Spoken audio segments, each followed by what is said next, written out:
Smartly চলাফেরা করার জন্য একটা দারুণ টিপস থাকবে আজকের ভিডিওতে, এবং এইটা হচ্ছে লার্নিং মাইন্ডসেট। লার্নিং মাইন্ডসেট কি? যে কোনো পরিস্থিতি থেকে শেখা, মানে শেখার জন্য আপনাকে প্রস্তুত থাকতে হবে সবসময়। প্রস্তুত থাকা বলতে আপনাকে সজাগ থাকতে হবে, স্পেশালি এমন কোনো সিচুয়েশন যেটা সাধারণত আপনার সাথে ঘটে না।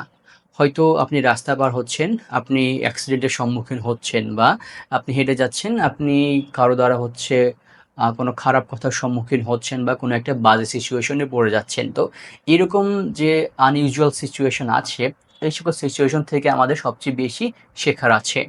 আমি বলতেছিলাম যে যদি আপনি রাস্তা পার হতে যাচ্ছেন, দেখেন যে আপনাকে একটা গাড়ি আপনার উপর দিয়ে চলে যাওয়ার চেষ্টা করতেছে, বা আপনাকে ওভারটেক করে চলার চেষ্টা করছে, যেটা খুবই রিস্কি ছিল, আপনার জন্য খুবই ঝুঁকিপূর্ণ ছিল। তো এই সিচুয়েশনে আপনি কি শিখতে পারেন? অবশ্যই প্রথমে আপনাকে নিজেকে জিজ্ঞাসা করতে হবে যে এই অবস্থা আমার জন্য শিক্ষণীয় কী আছে। হয়তো আপনি ভালো করে রাস্তা দেখে পার হন নাই, অথবা আপনি যে গাড়ি চালাচ্ছে তার যে সিচুয়েশনে আছে এটা বুঝতে পারেন নাই। আপনি হয়তো বুঝতে পারেন নাই যে তিনি আগে থেকে গাড়ি জোরে চালিয়ে আসতেছেন, এবং তিনি আপনাকে নোটিশ করবেন না, বা তার তাড়াহুড়ার কারণে তিনি কখনোই গতি থামাবেন না। তো এই ব্যাপারগুলো হচ্ছে আপনাকে আস্তে আস্তে শেখাবে। এরকম ছোটো ছোটো শিক্ষণীয় ব্যাপারগুলো হচ্ছে আপনার লার্নিং মাইন্ডসেটকে আস্তে আস্তে তৈরি করে ফেলবে।